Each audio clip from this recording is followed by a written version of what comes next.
For 10 years, no one-touched storage unit 119. The rent kept auto-paying.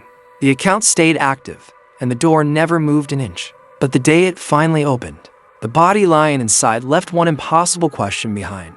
How did a man who died just days ago end up in a unit sealed for a decade? My name is Evan Brooks. I live in Everett, Washington, small city, cold nights, and long empty streets where silence feels like a weight. I attend college full-time, but my part-time job at a storage facility pays the bills. The place isn't special, rows of metal doors, a mildew smell that settles in your throat, and at night, a quiet so deep you hear your own heartbeat. Most nights were routine. Nothing unusual until we opened Unit 119, and everything I thought I understood about reality started to fall apart. That night, my supervisor Tom stood beside me. He cut the rusted lock with bolt cutters, and the moment it broke off, a wave of freezing air rolled out like the unit had been refrigerating itself for a decade. I turned on my flashlight, but the beam seemed swallowed by the darkness. When Tom pulled the door up, the screech echoed unnaturally, as if something beneath the sound was growling in slow motion. We both stepped closer, and the first thing we saw was a damp cardboard box in the center of the unit, leaking a fresh, sour smell.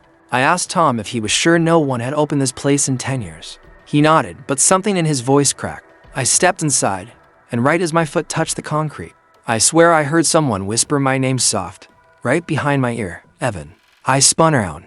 No one was there. The air felt wrong, electrified, almost aware. We pushed further inside, moving old suitcases, moldy books, and broken tools aside.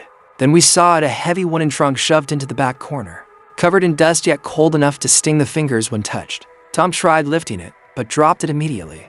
"This thing is freezing," he muttered. When we finally pried it open, the smell hit first fresh death. Inside the trunk lay a man. Not decayed, not old. His skin still had color, his clothes were clean, and his muscles hadn't stiffened completely. He had been dead for only a few days. But this trunk had been locked inside a sealed unit for a decade. My throat closed. Tom's face drained of color. I grabbed my phone to dial 911, but before I could say a word, the temperature dropped even further. My breath turned to mist, and then the body's hand shifted. I screamed. Tom tried to rationalize it, claiming we nudged the trunk, but before he could finish, the body's head turned toward us. I heard the bones in its neck snapping as it twisted. The eyes stayed shut, which somehow made it even worse. I fell backward, and that's when I saw something under the corpse, a brand new key card from our own facility, with one name printed on it, Evan Brooks. My name. Police arrived fast. They shut the place down and questioned us separately. Tom looked like he was in shock. I kept telling the officers the body moved, but they exchanged looks like I was losing it. The next day, a detective sat across from me and asked if I was absolutely sure I hadn't opened the unit. Before my shift, I told him I hadn't even known where Unit 119 was until that night. Then he turned his laptop toward me. The overnight system logs showed that Unit 119 had been opened at 12:30 a.m. with my keycard. My heart stopped. I said no, that was impossible. But then he pulled up the security footage. It showed someone unlocking the unit. The figure had my height, my clothes, my posture, but the face was blurry, like the camera refused to focus on it. The detective asked if I sometimes sleepwalk. I didn't, but around that exact time the unit was opened.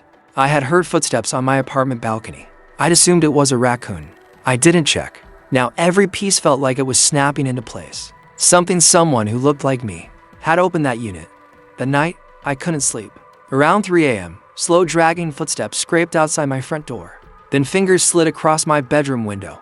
I froze. The sound continued, gentle, deliberate strokes across the glass. I finally forced myself to look, and standing outside was the same man from the trunk. The same body.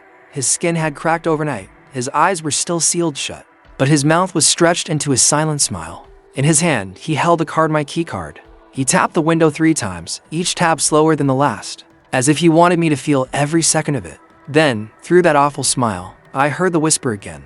Not with my ears, but somewhere inside my chest. Last night, I opened the unit. Tonight, it's your turn, Evan. The next morning, when police came again, they found 3 long finger streaks across my window, and beneath them, traced into the thin layer of moisture, was my keycard number, perfectly written, clean, as if someone had stood outside the entire night, writing it again and again until the sun came up. 119. That unit didn't just hold a body. It was waiting. And now, I think it's waiting for me. If you want me to continue this nightmare and uncover what the police found next, hit like, subscribe, and stay with the shadows. Because here on Hauntra TV, every story comes from the dark places you're not supposed to look at.